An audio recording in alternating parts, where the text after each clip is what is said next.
Good evening, and welcome to another episode of the Coffee Shop Talk, where we engage in stimulating conversations.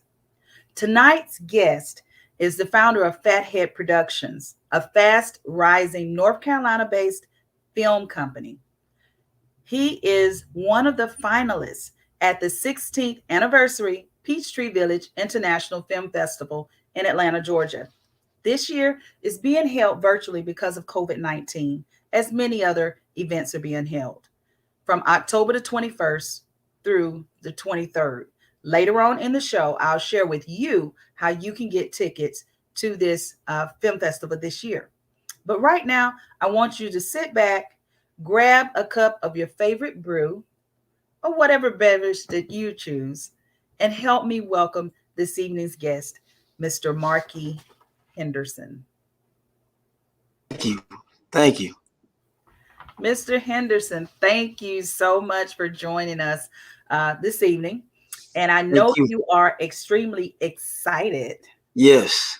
Okay. Yeah, absolutely. I've been reading up a little bit about your background and a lot of the things that you have participated in, all the movies and films and content that you've already been in. But I want to kind of engage right now and let our audience know a little bit about you because of the film and what you're writing about. Can you give them just kind of a little recap of who was Marki growing up? Yes. Marquis was just a country little boy in New Bern, North Carolina, outskirts of New Bern, North Carolina, James City, North Carolina. And growing up, we didn't have the social media, the internet presence. We just had to use our imagination. So I loved getting together with my cousins and just using our imagination, whether it was just having kung fu battles, break dancing battles, or playing basketball, riding bikes.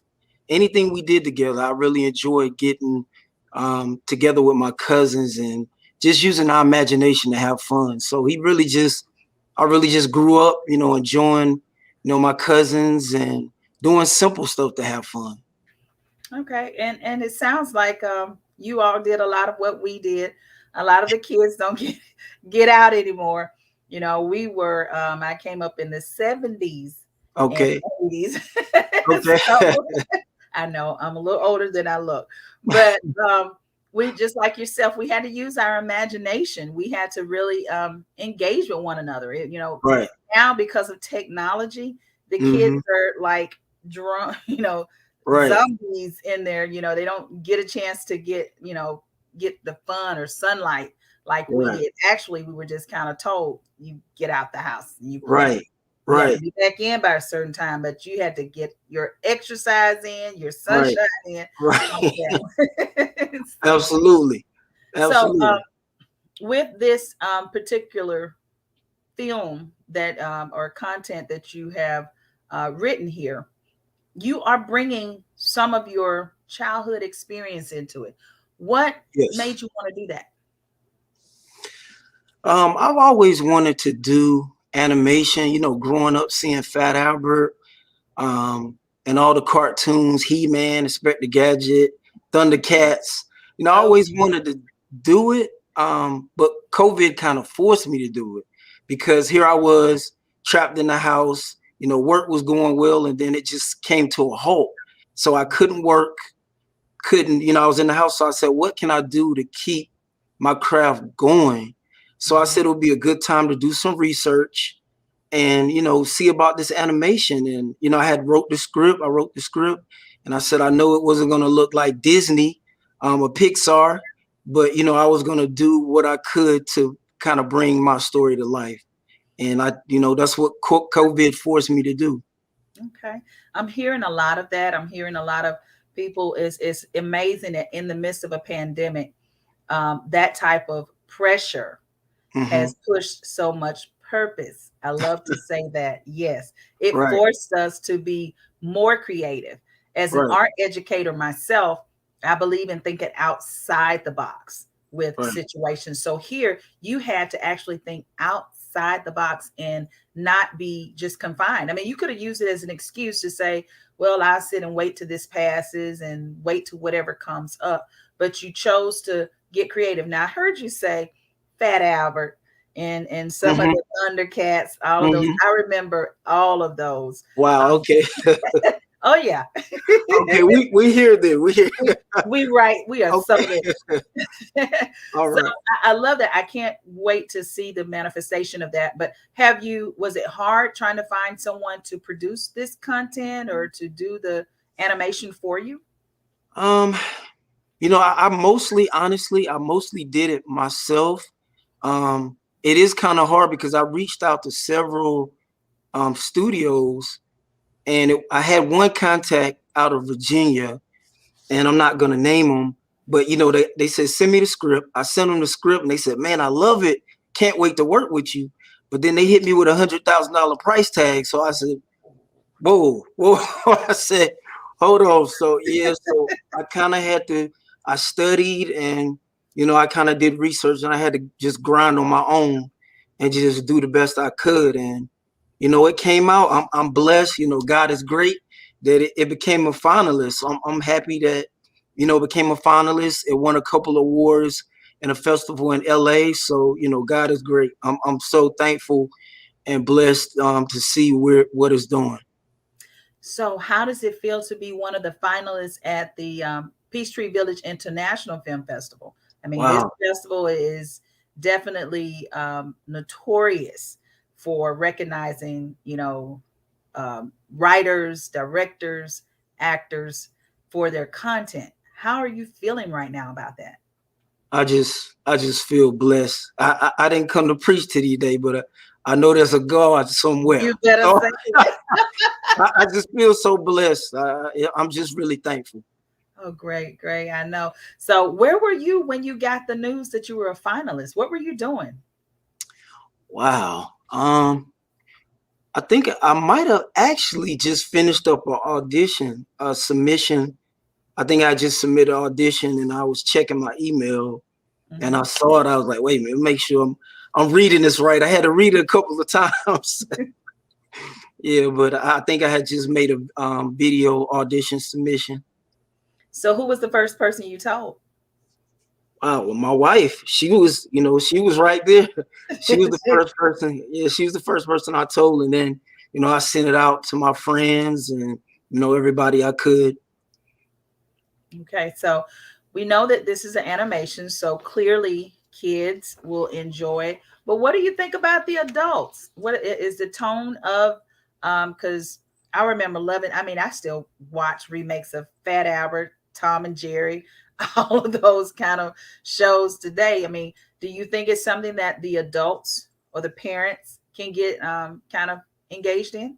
Yes, yes, because I think they'll relate with what the kids are talking about, like you did with the Thundercats, and different particular things that the kids are doing and they're saying. And I think I'm praying that it can go further because I have more episodes that show more stuff like where they're bouncing on pogo balls and we're playing in the outside areas. So the further it goes, more episodes do show more, and more adults are going to be able to relate even more.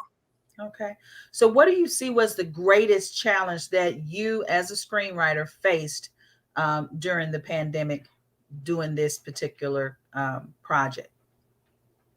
Probably trying to stay focused because with animation, it took a lot of long hours.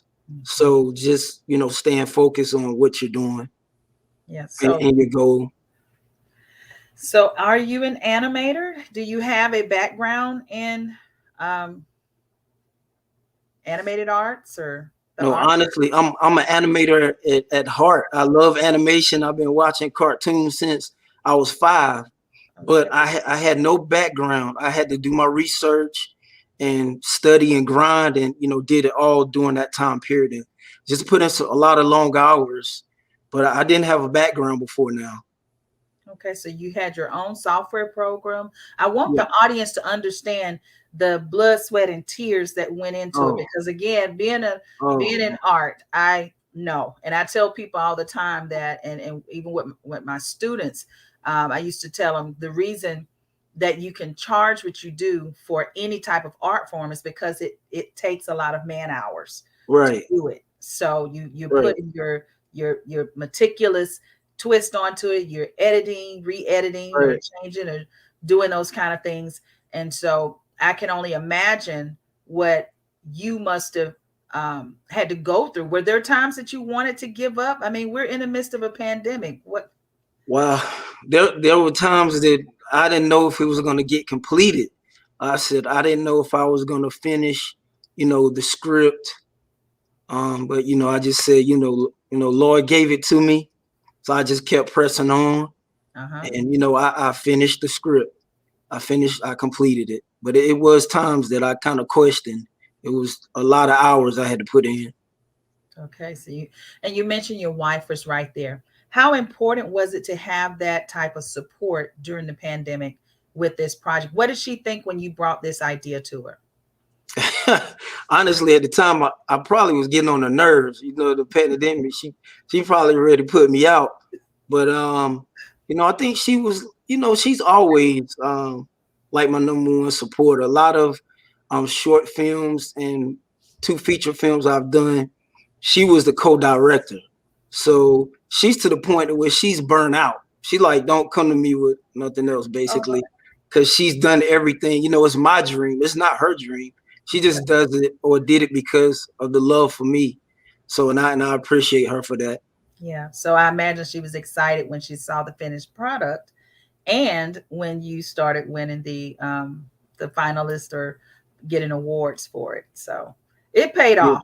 I'm sure it yes, paid off. yes, ma'am. Yes. So where would you like to see this particular project go? I know it's going to be, viewed, and I'll be making sure that I can't wait to see it. I'll be engaged in during the process, watching some of the, many of the screenings that you all will be doing. Where would you like to see this project go? I know this is your clearly your first animation. Yes. Where would you like to see it go? Wow. I mean, wherever, I would like to for it to be able to be seen anywhere, like anywhere across the world, and to have people want to come on board with it too, so they can see more and be like, let's keep it going, to get a team on with it, because like I said, basically it was just me. Yeah. So I would love to see some other people like, I like your vision, I like it, I see where you're going with it, and to come on board and to really get it popping. Okay, so do you feel like at the Peachtree Village International Film Festival that will give you an opportunity to position you for something like this? Yes, there's no doubt in my mind. I'm just so thrilled to be a part of this festival, because I've seen, what it has done for, individual artists. And so I really believe that that's possible. Okay, so what advice would you give to someone who wanted to break into entertainment as a writer or in the writing sector? What advice would you give them, no matter what their age was? What would you say based off of your experience? Let's keep dreaming. Stay on your grind. Don't let nobody, if that's the dream that God gives you, don't let nobody stop you from doing it. Just keep grinding, keep studying, keep researching. Just stay on your grind and stick with it. Okay, now here comes the big question. What would you do if you end up winning in your category? Throw my hands up, get some praises. Yes. Get some praises. Get Get your my praise shout on. on, call a lot of people, Yeah. a lot of postings. Oh Be yeah. very thankful. Okay. I'm just happy to even be a part of this. So I can't even, that'll be surreal. Can't even imagine. Yeah. And that was the next question. Even if it doesn't, you've already um, passed an amazing feat. You have made it to the finalist section because thousands, probably hundreds of submissions get sent in every year, and Yes, to be amongst the ones that are the finalists and in the category that you're in, that this is your, you taking a trek into a different genre of yes, film, has to be kind of unnerving to Yes. begin with, but this feeling from what I'm hearing from you of self accomplishment because you achieved it. Like you say, you didn't know if you were going to finish it or if it Yes. was done, but here you got it. Can you tell us some, maybe not without giving it away, give us a little snippet of something that, people can see to kind of drum up, get the juices flowing? Let's see. Well, like I said, it's basically it's gonna be it's some childhood cousins, elementary school cousins, and outside is everything to them. And they just love going outside to play, and it's so much love and joy when they get together, and whatever they do, they're having fun doing it.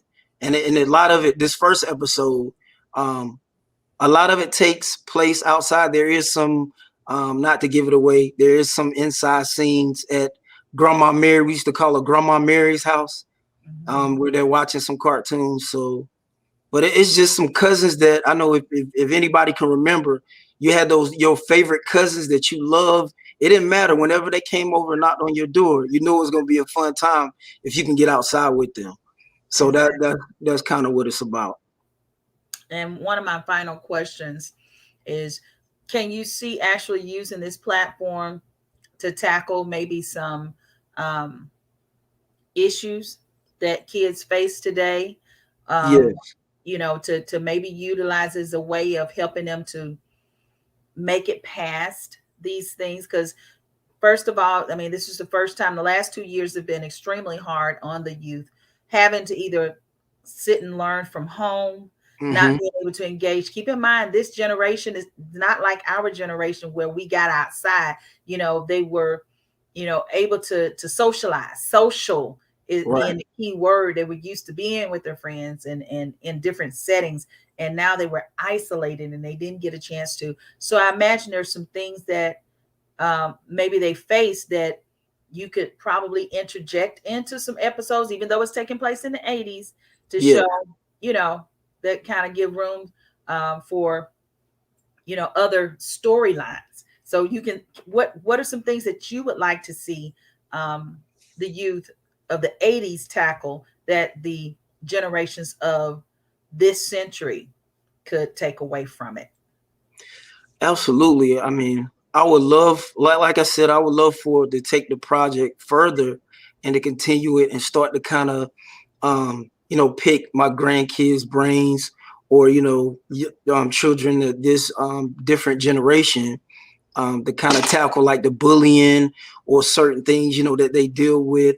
Like now the COVID, because, COVID has really affected them a whole lot differently with school, even like the college age kids, it's affected them differently. So I would love to kind of tackle some of that stuff to have the project go further and to kind of pick some of the kids' brains and take notes and to incorporate that on some episodes. Okay. Well, I am very excited. You got me wanting on the edge of my seat. Can't wait to see what is, because I am a big kid at heart. At 52 years old, I still watch Disney animations. I still watch cartoons. So, Okay. with my grandchildren. So I still enjoy it because there's a little kid in all of us. So Absolutely. I'm excited for you, and I'm hoping that Thank you. you Thank you. you get to do, regardless of the outcome, still get to do what you're setting out to do. Because even what I do know about this film festival, they do position you either way to take your dreams and goals further than even you could imagine. Would you leave our audience with one final words of encouragement? Yes. And no, I'll say it 1,000 times. Um, Once you get a dream, God gives you a dream. Don't let nobody stop you. Mama, daddy, you might not have the encouragement. Some of us, your parents or your closest friends might not tell you, you come with an idea. They might not really, jump on it until they start seeing stuff. A lot of my family, they don't really, get on board until they start seeing things like they see something on TV or something like that. So once you get that dream, God gives it to you. Just keep going, keep grinding. Don't let nobody stop you from doing what you set out to do. Well, I want to thank you, Marky, for tuning in, for coming on. Thank you. Considering, everybody's in their own, we see everybody's rooms now. All right. It's up close and personal. But this, I think it's important that people get a chance to really see how we are getting to the technology age of still moving forward in the midst of a pandemic. So thank Absolutely. you and good luck to you Thank you. and all of the finalists at the film festival. Thank you so much. Thank you for having me. As you can see, if you look at the bottom of the screen, you can follow Mr. Henderson on Facebook on his productions page, or you can email him if you want more information for social media purposes.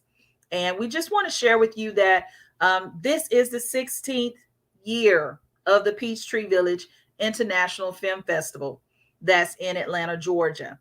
And the founders established this film festival so that it can introduce films, music, tech festivals featuring some of the world's best in class indie and mainstream content. As you heard tonight, Mr. Markey has it, life pushed and forced him to go into another realm of film and animation.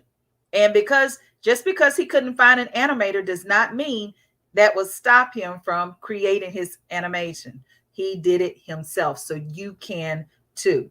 This film festival has cash prizes along with production and distribution opportunities that's up for grabs. So if you are a screenwriter or a writer out there with hopes, just like Marki Henderson, and you want to get yourself to the next level, maybe you want to delve into writing and see where it takes you, definitely get it together. You have not even quite a year, but you have almost a year to prepare to be in that opportunity with the festival.